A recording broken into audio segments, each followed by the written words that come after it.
Fala aí pessoal, tudo bom? Mais uma videoaula. Hoje o slide, né, eu mandei para vocês aí, vem falar sobre o final da matéria da semana passada, que é emergências, né, com pessoas com saúde mental. É só o finalzinho mesmo, tá? Que é a parte falando sobre mecanismo. Deixa eu dar uma olhada aqui. Contenção química, né? Que na realidade a gente falou só um pouco sobre isso, tiramos algumas dúvidas, mas o slide hoje ele vai estar falando bem específico. Vamos estar iniciando hoje o slide falando sobre afogamento, né? A gente já tratou desse assunto no slide para trás.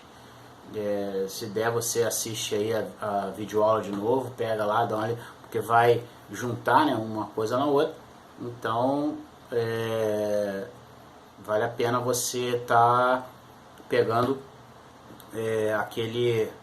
aquela matéria para trás aí que a gente estudou aí. Se não me falha a memória, foi a aula 15, né?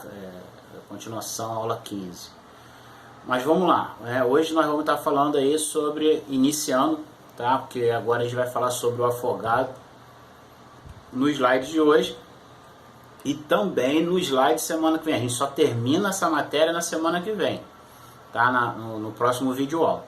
Hoje a gente vai estar falando alguns tópicos, algumas informações muito interessantes que a gente vai estar falando aqui, e vamos estar fazendo o fechamento, tá, na semana que vem dessa matéria. Lembrando a vocês então que eu não estarei colocando o exercício essa semana, tá? Mas semana que vem estarei colocando o exercício da aula de hoje e da aula da semana que vem, tá ok? Beleza, então vamos lá. Fala assim, no slide, né? Começando no slide 6, tá ok? Na apostila é o capítulo 4. Espera aí, deixa eu pegar minha apostila aqui rapidinho e a gente já volta.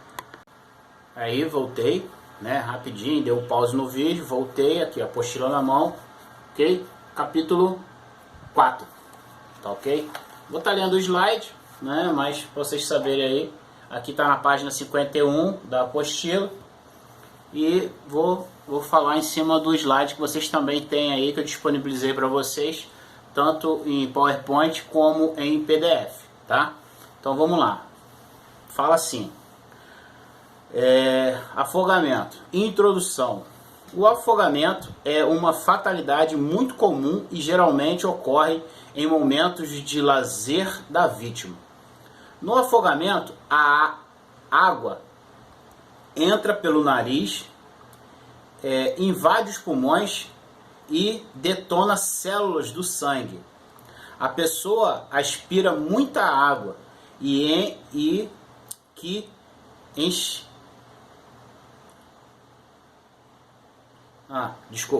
encharca os pulmões, causando asfixia, inconsciência e até a morte. O afogamento é a quarta causa de morte acidental em adultos e a terceira principal em crianças. Por ano acontecem 500 mil afogamentos no mundo, né? Você vê, 500 mil no mundo.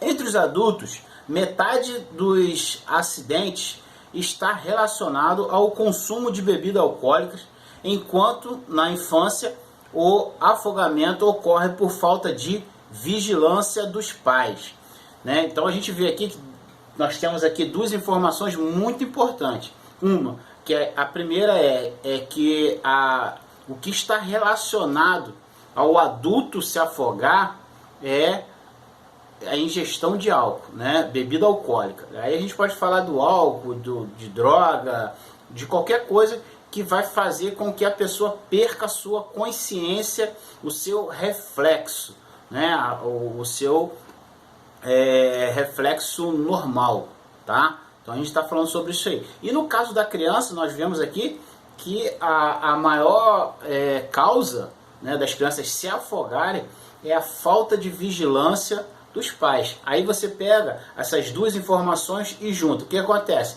O pai vai para a praia, ou vai para o rio, ou vai para a piscina, né, com o intuito de que, vou tomar um negocinho para relaxar. Então ele pega lá, começa a tomar um negocinho dele lá para poder dar aquela relaxada e acaba o quê? Esquecendo do filho, né? Então ele perde a vigilância do filho. E você vê que junta as coisas, né? A bebida, aí ele pode se afogar e o filho dele pode se afogar. Então temos que estar prestando muita atenção nessa situação. Não estou falando que ninguém pode beber não, tá? Mas não sei se vocês lembram, durante muitos e muitos anos vieram massacrando a situação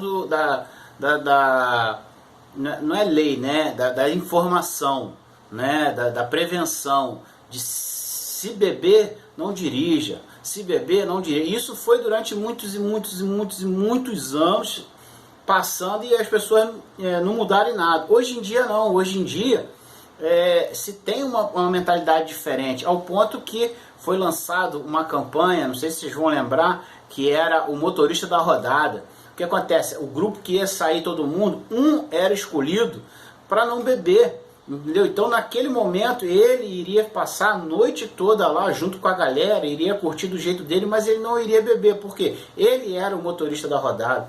E a gente tem que tentar fazer quando sair para se divertir, né, nas águas. Vou falar nas águas porque pode ser mar, rio ou piscina, né, ou lagoa. Então nas águas, quando sair para se divertir nas águas, ter essa mesma consciência, né? Quem vai ser o motorista da rodada, né? Que vai fazer o quê? Que vai chegar lá, vai tomar o banho de rio, vai entrar na água, não sei, ele só não vai beber. Por quê? Porque ele vai ficar atento em vigiar as crianças, né? E se vigiar, vigiar, né, a si próprio, beleza? Aí, vamos lá. Continuando. Falta de conhecimento do local de mergulho, excesso de confiança e exaustão ao nadar são outros motivos que provocam esse tipo de acidente. Então, você vê, quando a pessoa não conhece o local, quando conhece demais o local, você vê, né, os dois extremos, né, como diz o velho deitado, né? O velho ditado, o 8 ou 80, né? Aí a gente vê isso aqui muito bem. Ou quando a pessoa não conhece, ou quando conhece demais, né? Porque é o excesso de confiança. E a exaustão, né, ao nadar são outros motivos que levam a pessoa se afogar também. Aí vamos para as informações do Brasil. Deixa eu ver. Isso ainda continua aqui na página, tá, 51, tá? Informações agora do Brasil, que fala assim: o número de óbitos por afogamento em nosso país supera os 5.700 casos ao ano e mais de 100 mil pessoas sofrem incidentes não fatais. Nossas crianças, infelizmente, são as maiores vítimas dessa situação, pois tem entre de 1 a 29 anos de idade. O afogamento com uma das principais causas de morte. Então a gente vê aí que de 1 a 29 anos de idade é a faixa etária que acontece e, infelizmente, a maioria das crianças que sofrem com esse mal. Mas nós vemos aqui que de 100 mil incidentes, 5% são fatais, né? Porque 5.700, então a média é de 5% aí, porque de 100 mil, se fosse 10%, daria 10 mil. Então, dá uma média de 5% aí são fatais. Então, você vê que o índice de resgate, né, o serviço de socorro marítimo é muito bom, né? Isso é uma estatística excelente, tá? Porque de 100 mil pessoas, 5% morrem, é uma numeração, eu acho que até que é bem aceitável. Mas a gente pode diminuir isso aí, só depende da gente. Fazer o quê? Fazer o primeiro passo. Lembra que eu falei com vocês? Ó, né? A cadeia de sobrevivência, o quê? Está em nossas mãos, né? O primeiro é prevenir, beleza? Por que que o primeiro é prevenir? Por que que o prevenir está no dedão? Porque, ó, é legal, é o joinha, o dedão do joinha. Então vamos prevenir, tá ok? Então vamos prevenir. Então se a gente conseguir prevenir, a gente consegue diminuir isso aí, tá? Não sei se a gente vai conseguir zerar, mas a gente vai conseguir diminuir bastante. Continuando.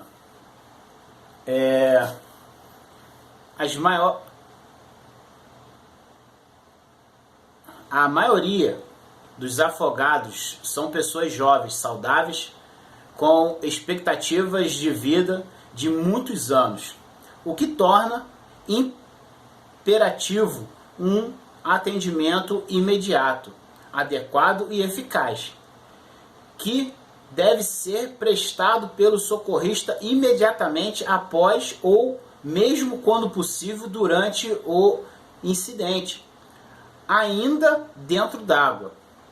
O atendimento pré-hospitalar a casos de afogamento é diferenciado de muitos outros, pois necessita que se inicie pelo socorro dentro d'água.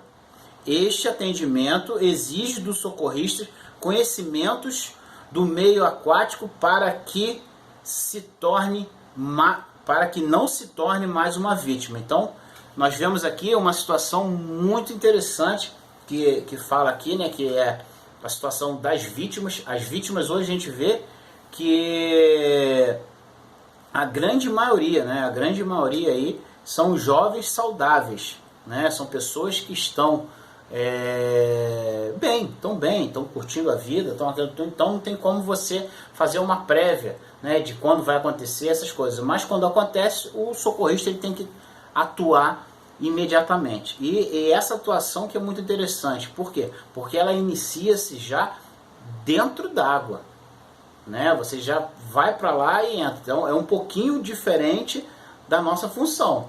A nossa função de socorrista, né, qual nós estamos estudando, nós vamos fazer o atendimento fora d'água, né? Nós vamos fazer o procedimento, a gente está lendo aqui, a gente está entendendo, para a gente poder ter a noção do que vai acontecer com a vítima dentro da água, para quando ela chegar aqui do lado de fora, a gente fazer um atendimento muito melhor, né? Porque a gente tem um conhecimento do que aconteceu lá dentro. Mas, por exemplo, quem é que vai lá fazer isso? É um socorrista, né, que nós conhecemos aí como o título de salva-vida, né, ou guardião, que são os guardiões de piscina. Então são essas pessoas que vão entrar porque elas têm a técnica preparada para poder já fazer isso. Eles já vão fazer todo o processo de técnica de abordagem, quando a vítima está desmaiada, de colocar o pranchão por baixo, o flutuador, né, por baixo da vítima, ela de barriga para cima, para a cabeça poder já estar fora d'água. Então são N situações de manobra que eles vão estar fazendo aí, e quando chegar do lado de fora nós vamos iniciar o nosso serviço, que a gente já sabe o que fazer, ok? Então, dando sequência, definições, né? Isso começa na página 51 e vai para a página 52, né? Página 51 e vai para a página 52, que fala sobre o seguinte: definições. Afogamento é a aspiração de líquido causadas por submersão ou imersão. O termo aspiração refere-se à entrada de líquidos nas vias aéreas, traqueia, brônquios ou pulmões, e não deve ser confundido com engolir água, né? Tem essa diferença aí, tá? Quando vai para os pulmões, que aí entra na traqueia, nos brônquios e vai para o pulmão, diferente de quando se engole água e vai para o estômago, tá? Aí é diferente. Então, o afogado é quando vai para os pulmões, o pulmão fica cheio d'água. Aí se tem uma outra definição, resgate. O que é o resgate? É a pessoa socorrida da água sem sinais de aspiração de líquido, né? Então ela sai da água e foi resgatada, né? Então ela não tem sintoma nenhum. Qual é o sintoma? Que a gente já falou no slide lá atrás e vai falar aqui novamente. O sintoma de afogado é a tosse. Ele vai, quando ingere, né, algum líquido, e eu brinco, né, falando isso aí, quando desce no buraco errado, porque quando desce para ir para o estômago, você não vai tossir, porque senão quando você pegar, né, fizesse isso aqui, ó, eu ia começar a tossir. Por quê? Desceu para o estômago, e não é isso, é quando desce, tá, para os brônquios, beleza? Então, ele vai começar a tossir. Então, esse é um sinal de que ele é um afogado. Então, se você retira a pessoa da água e ela não tem esse sinal, não está tossindo, não está nada, né? Foi lá, não sei o que, só está coisa porque ela bebeu água, né? Mas a água que ela bebeu não foi para os brônquios, tá? Não foi para os pulmões, desceu para o estômago, ela vai estar lá cansada, coisa, isso, aquilo outro, não está tossindo, é tido como uma definição como resgate, beleza? O outro é cadáver por afogamento. O que é isso? É a morte por afogamento sem chance de iniciar a reanimação, comprovada por tempo de submersão maior que 1 hora, ou sinais evidentes de morte há mais de 1 hora. Quais são esses sinais, né? Rigidez do cadáver, e a decomposição corporal. Então, isso são sinais que a pessoa realmente tá morta, ou, como falou ali, né, ela estiver... Gente, entenda só isso que está escrito aqui. Se ela estiver por mais de 1 hora submersa, gente, é 1 hora embaixo d'água. Então, se a pessoa se afogou, afundou, ela está 10 minutos embaixo d'água, cara, você chegou, fez lá, né? Aí a gente volta a falar sobre o sample. O que é o sample? É uma das coisas, né, do sample. É fazer o que? A entrevista. Você chegou lá, o socorrista está tirando lá, o salva-vidas está tirando o cara, você está do lado de fora, você começa a perguntar, pô, vocês têm ideia? Ah, já deve ter uns 20 minutos. Se tem 20 minutos, quando o salva-vidas chegar com essa pessoa na praia, o que você vai fazer? Gente, você vai iniciar, entendeu? RCP, você vai iniciar, porque a probabilidade dessa pessoa voltar, tá? E pode voltar sem sequela. O mais interessante é isso, que pode voltar sem sequela, tá? Então, você vai iniciar e vai fazer todo o seu procedimento lá, tá ok? Beleza, aí vamos continuar aqui. O afogamento ocorre em qualquer situação em que o líquido entra em contato com as vias aéreas da pessoa em imersão, água na face, ou por submersão, abaixo da superfície do líquido. Se a pessoa é resgatada, o processo de afogamento é interrompido, o que é denominado um afogamento não fatal. Se a pessoa morre como resultado de afogamento, isso é denominado um afogamento fatal. Qualquer incidente de submersão ou imersão sem evidência de aspiração deve ser considerado um resgate na água e não um afogamento. Termos como quase afogamento não existe, tá? Afogamento seco ou molhado, afogamento ativo e passivo e afogamento secundário. Após ou apenas submersão são obsoletos e devem ser evitados. Então, você vê que todas essas palavras que eu falei aqui, né, que é quase afogado, afogamento seco molhado, ativo ou passivo, secundário, então essas coisas todas assim, evita, tá? Vamos entrar nos padrões que nós temos aqui, que é um padrão nacional e um padrão internacional, tá? É o que vocês estão estudando aqui, que é a matéria que está no site do Sobrasa, tá? Que é a Associação Brasileira de Acidentes Aquáticos, tá ok? Então, você vê que fala aqui que o afogamento ele é fatal se ele não tiver sinais nenhum, tá? De ter ingerido água e ido para o pulmão, que é o primeiro sinal é a tosse, tá? O que você vai falar? Houve um resgate, beleza? Então, continuando. O que acontece no corpo durante um afogamento? Aí vamos lá, isso aqui é muito interessante, né? No início do afogamento, a pessoa se debate tentando se manter na superfície. Ela perde a respiração o quanto... perde não. Ela prende a respiração o quanto pode e aspira, sem querer, pequenas quantidades de água, o que provoca o fechamento da laringe, o órgão situado entre a traqueia e a base da língua.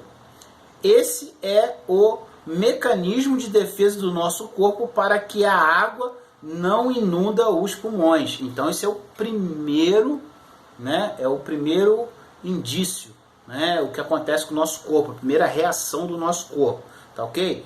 Vamos lá. Depois de alguns minutos, a laringe relaxa e a pessoa involuntariamente respira debaixo d'água, aspirando e engolindo grande quantidade de água. Parte do líquido vai para o estômago e o restante segue o mesmo caminho do ar. Percorre a traqueia e chega aos pulmões, passando por brônquios, bronquíolos e chegando nos alvéolos, tá? Nós temos aqui, essa imagenzinha aqui, né, na apostila de vocês aí, mostrando, primeiro, né, aqui, primeiro foi esse aqui, deixa eu ver aqui, primeiro foi esse aqui, passando, né, pela traqueia, aí agora aqui, chegando, tá, nos brônquios e nos alvéolos, tá vendo? Aqui, os alvéolos aqui, beleza? E, continuando lendo, isso está na página 52, tá ok? E continuando, né, fala assim, com o pulmão encharcado e troca gasosa, né, a troca gasosa que deveria acontecer dentro do nosso pulmão, né, nos alvéolos, entrada de oxigênio e saída de gás carbônico, que é a troca gasosa, não funciona mais. A redução da taxa de oxigênio causa danos em todos os tecidos, principalmente nos que precisam de mais ar, como as células nervosas. O cérebro é gravemente lesionado e a pessoa fica inconsciente. Então a perda da inconsciência da pessoa que se afoga é devido à falta de oxigênio que é enviado para o cérebro, tá? Ela ingere muita água, então a troca gasosa não vai acontecer, porque em vez de ir o oxigênio, né, para poder fazer a troca lá de oxigênio e gás carbônico, para poder liberar o gás carbônico e entrar o oxigênio, entrou a água no lugar do oxigênio, então ele não vai fazer essa troca, imediatamente o sangue não vai ficar enriquecido de oxigênio, não vai vir para a cabeça e o sistema nervoso vai parar de funcionar, aonde ela vem e desmaia, tá ok? Depois de chegar aos alvéolos, a água entra no sangue e penetra nos glóbulos vermelhos, destruindo-os. Com isso, o potássio presente nessas células vaza para o plasma sanguíneo. Em concentração elevada, o potássio é fatal. Ele acaba com a diferença de carga dentro e fora da célula, impedindo a transmissão dos impulsos nervosos e, assim, a contração muscular. Com isso, o coração para de bater. Olha como que é gradativo, né? Isso eu venho falando para vocês já né, desde o início aí das aulas aí. Eu venho falando para vocês que todo socorro, ele é gradativo. Gradativo para quê? Para pior, né? A pessoa ela vai crescendo, vai evoluindo para morrer. Eu acho assim, poxa, Wander, mas aí você tá pegando pesado. Não é que tá pegando pesado. Ela teve um trauma, né? Seja ela qual for, clínico ou trauma, né? Que a gente está falando vítima trauma ou vítima clínica, seja ela qual for, a pessoa sofreu alguma coisa e dali ela só vai cair, ela está em declívio, né? Porque ela estava bem, se sentiu mal, aí foi piorando, e se não tiver cuidado, se não tiver intervenção nenhuma, lembrando vocês, intervenção adequada para aquela situação, tá? Se não tiver, o que vai acontecer? Ó, morra abaixo, vai morrer. E você vê como que acontece aqui, né? Primeiro a pessoa ingere água, a água vai para o estômago inicial, só que depois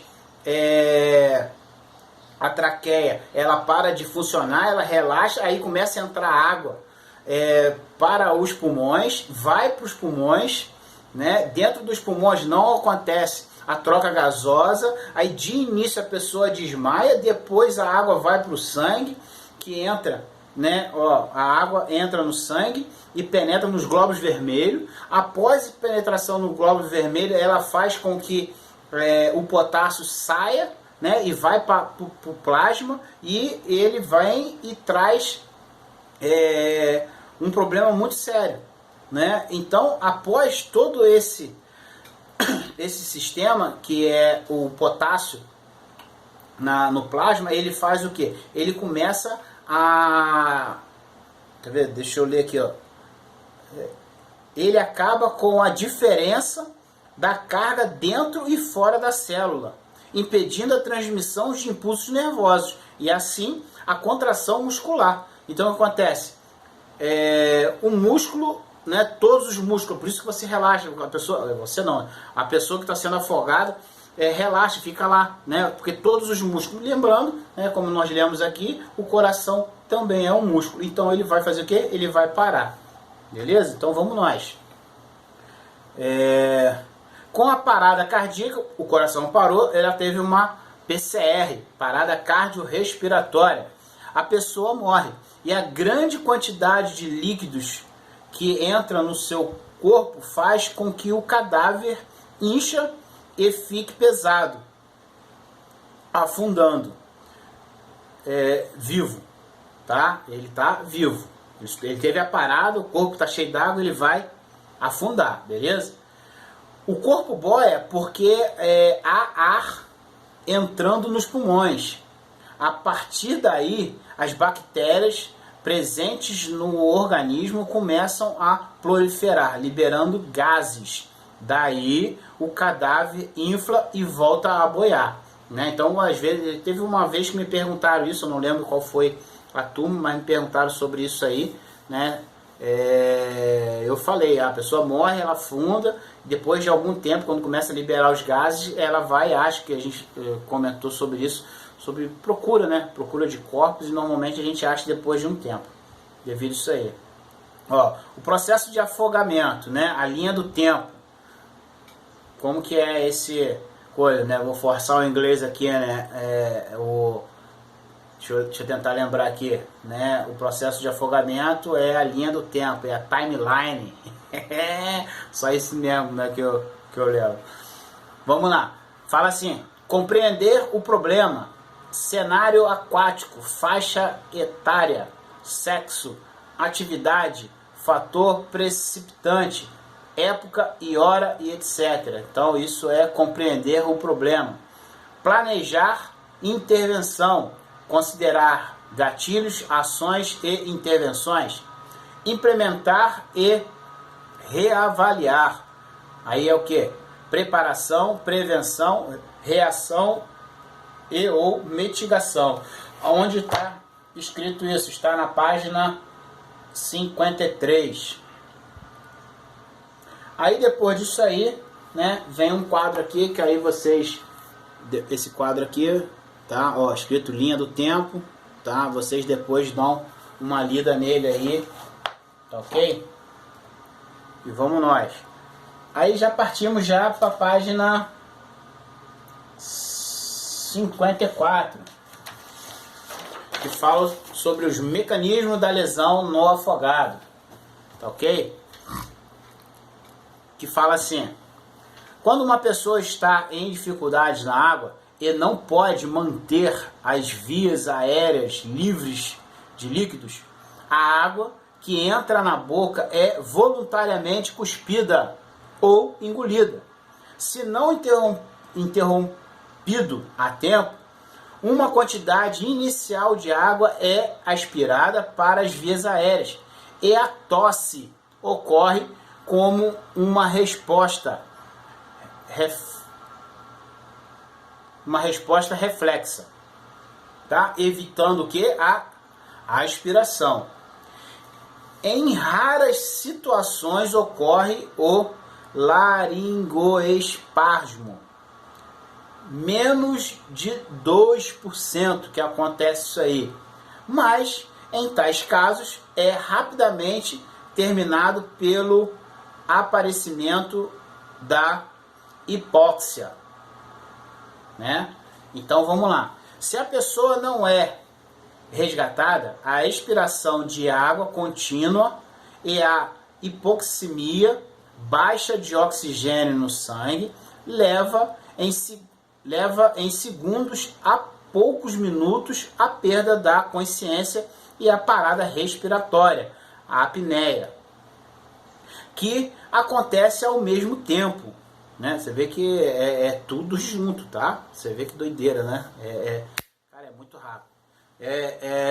Eu já ouvi alguém comentar que o afogamento é a morte silenciosa, porque não tem como você gritar. Se você abrir a boca para gritar, tu bebe água, então é complicado, né? E a gente tem visto já alguns vídeos aí que a gente coloca, né? Eu mesmo coloquei um na sala lá de uma criança que se afogou e não tem como. Ela entrou dentro da piscina e se afogou, e gente dentro d'água e ninguém viu, porque não teve nem como gritar, né? Mas vamos lá, vamos continuar aqui. Tudo acontece ao mesmo tempo. Aí continuando, isso está na página 54, tá ok? Em sequência, a aceleração do coração, taquicardia. Ocorre uma redução dos batimentos, bradicardia. Atividades elétricas do coração sem pulso, arterial, palpável, a sistolia e a sistolia, né? Parada total.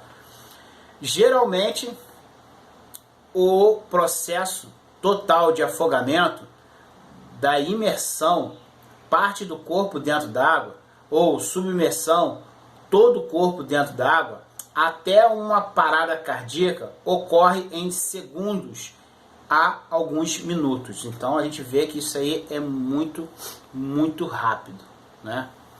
Se a pessoa é resgatada viva, o quadro clínico é determinado pela quantidade de água que foi aspirada e os seus efeitos. Se a reanimação cardiopulmonar, o RCP, for necessário, o risco de dano neurológico é semelhante a outros casos de parada cardíaca. No entanto, o reflexo de mergulho e a hipotermia, usualmente associadas com afogamento, podem proporcionar maiores tempos de submersão sem sequelas, né? Isso aqui é muito interessante, que devido a hipotermia, tá? O que acontece? A hipotermia, o corpo fica frio. Então, quando o corpo fica frio, ele vai fazer com que os neurônios fiquem sem sofrer danos por um longo período, né? Por um período maior, tá? Então, a hipotermia, no caso do afogado, é válido, né? Por quê? Porque ele vai esfriar o corpo, ele está dentro d'água, ele vai esfriar, mas esse esfriamento do corpo vai proteger os seus neurônios. Então, por isso que fala aqui que você pode fazer o RCP na vítima que estiver até 1 hora dentro d'água, tá ok? Por causa dessa informação aqui. Deixa eu ver aqui, ó. A hipotermia pode reduzir o consumo de oxigênio no cérebro, retardando a hipóxia celular. Né? O que é a hipóxia? É falta de circulação de oxigênio no corpo. O que explica os casos de sucesso na PCR realizada em pacientes com tempo prolongado de submersão, onde supostamente não teria chance de recuperação sem danos permanentes, né? O que eu falei aqui. Aí vamos lá. No afogamento, a quantidade tão pequena quanto 70 ml pode produzir graves consequências. A função respiratória fica prejudicada pela entrada de líquidos nas vias aéreas, interferindo na troca gasosa, o O2, e do gás carbônico, de duas formas principais. Quais são elas? Obstrução parcial ou completa das vias aéreas superiores por uma coluna de líquido, no caso de submersão súbita, ou pela aspiração gradativa de líquido até os alvéolos. Esses dois mecanismos de lesão provocam a diminuição ou abolição da passagem do O2 pela circulação e serão maiores ou menores de acordo com a quantidade e a velocidade em que o líquido for aspirado, né? Então a gente vê que tem o cara que se afunda e enche logo, tá? Ele não luta, ele só afunda e bebe água o tempo todo ali, que ele vai tentar respirar embaixo d'água. Então ele vai ser uma imersão, né? A submissão dele, ele entrou ali e ele não teve jeito. Ou a pessoa que está lutando, que afunda, bebe pouco, consegue e ele vai bebendo, né? Que é gradativo, né? Então tem esses dois aí que a gente pode estar falando aqui e é o que a gente leu aqui, tá? Mas independente de um ou outro, vai levar à mesma situação. A diferença é o tempo, né? Que vai se levar. Aí vamos lá. Classificações, inicia na página 54 e vai até a página 55 ou 56, deixa eu ver aqui. Vai em diante aí. Vamos lá, classificações, quais são elas? Quanto ao tipo de água, é importante para campanha de prevenção. Então, qual é o tipo de água? Vamos lá, afogamento em águas doces, piscina, rios, lagos ou tanque. Afogamentos em águas salgadas, mar, e afogamentos em água salobra, encontro de águas doce com o mar. E o afogamento em outros líquidos não corporais, como tanque de óleo, lama ou outros líquidos, né? Isso aqui deve ser horrível, né? Me veio agora na cabeça aqui um afogamento que aconteceu, só que a menina não aconteceu. Ela não morreu, ela foi resgatada. O pessoal roubando gasolina do duto, né, da Petrobras. Aí esses dutos que passam aí foram lá roubar. A menina passou lá, o buraco estava aberto. Ela caiu ali dentro do posto de gasolina, né? Então você vê outros líquidos aí. Ficou toda ruim, bebeu um pouco de gasolina e, né, teve um processo de afogamento aí. Então, por isso que se fala outros líquidos aí, ok?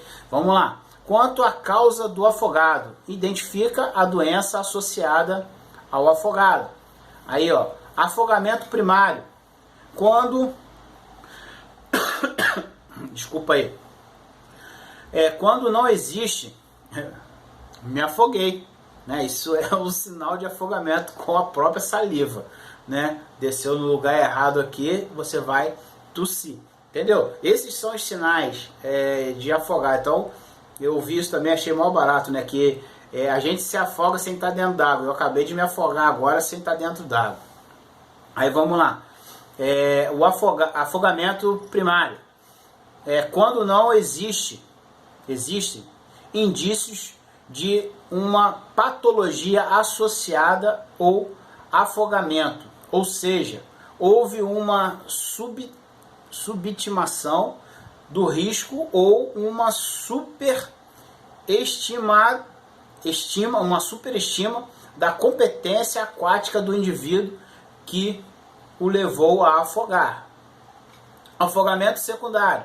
Quando existe uma causa que tenha impedido a vítima de se manter na superfície da água, em consequência, precipitou o afogamento, né? Aí vem uso de drogas, convulsões, mal súbitos, patologias pulmonares e acidentes de mergulhos e outros.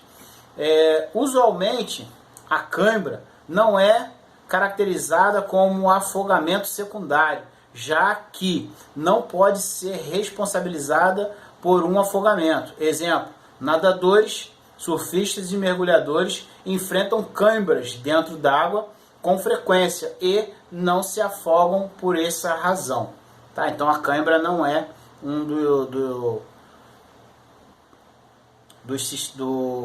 não é tida como um afogamento secundário, tá? Aconteceu alguma coisa para você se afogar. Gravidade do afogamento. Permite saber a gravidade e o tratamento, né? Isso é muito importante. Vamos lá. Permite ao socorrista estabelecer a gravidade de cada caso, indicando a conduta a ser seguida. Isso aqui é muito importante, que você vê que eu estou desde o início falando isso aí. Você já entender, você conseguir visualizar isso não só no afogado, isso em tudo. Por isso que tem que se fazer a entrevista, para você poder entender o que aconteceu, né, com a vítima, beleza? Vamos lá. A classificação não tem caráter evolutivo.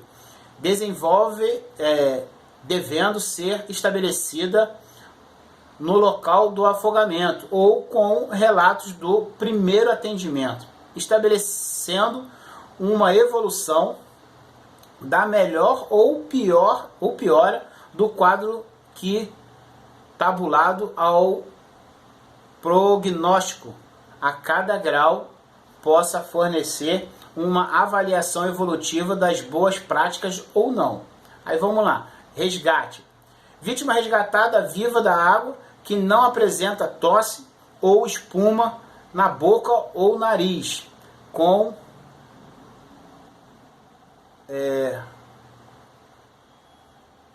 ausculta pulmonar normal. Ausculta, tá? Botou ali, ouviu, ausculta pulmonar normal.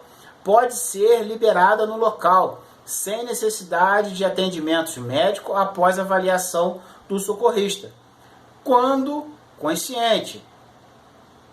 Todos os casos podem apresentar hipotermia, náusea, vômitos, distensão abdominal, tremores, cefalia, mal-estar, cansaço, dor no tórax, diarreia e outros sintomas inespecíficos.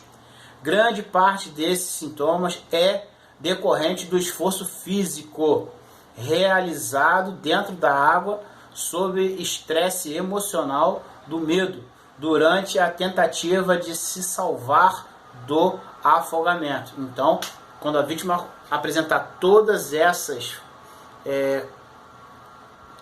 reações que nós falamos aqui, se ele não tiver, né, tosse, espuma, né, e a ausculta tiver legal, normal, ele não é afogado, ele é resgate, beleza?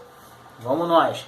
Afogamento. Aí vamos lá. Pessoa resgatada da água que apresenta evidências de aspiração de líquido. Quais são essas evidências?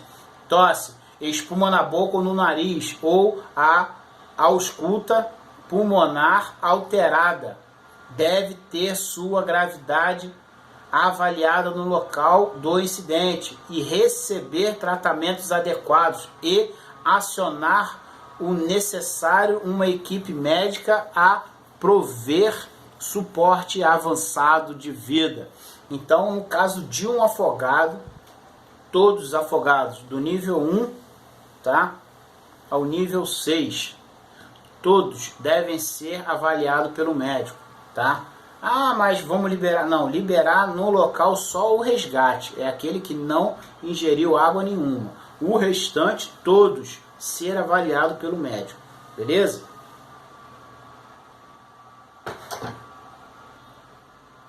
Aí nós temos aqui no final da página 55 o quadro do grau de resgate, né? Aí vem a cadeia de sobrevivência. Tá aqui, né, que eu mostrei para vocês lá, inclusive fiz umazinha com a mão, tá?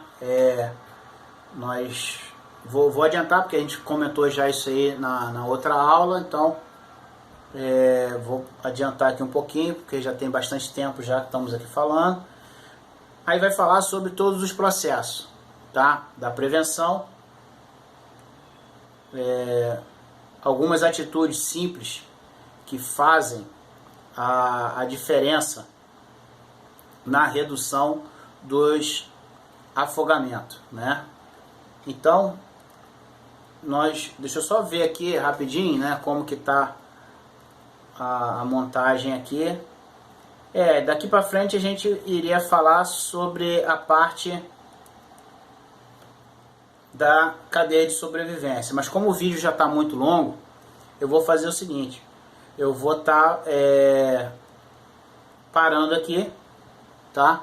Vou estar parando aqui nessa parte aqui, que é na página 56, e depois vou estar iniciando na próxima aula falando sobre a cadeia de sobrevivência, que aí a gente vai falar sobre a cadeia de sobrevivência toda, tá ok? Até o final dela. Gente, muito obrigado, valeu, conto com vocês aí na aula de vocês, tá? Se for no sábado, vamos estar iniciando 8h30, eu libero o link, tá? E vamos tirar dúvidas, tá? Vamos tirar dúvidas. No sábado de manhã, a partir de 8h30. No sábado à tarde, a partir de 1h30. No domingo de manhã, a partir de 8h30. Tá ok? Então, ó, conto com vocês e até a próxima aula.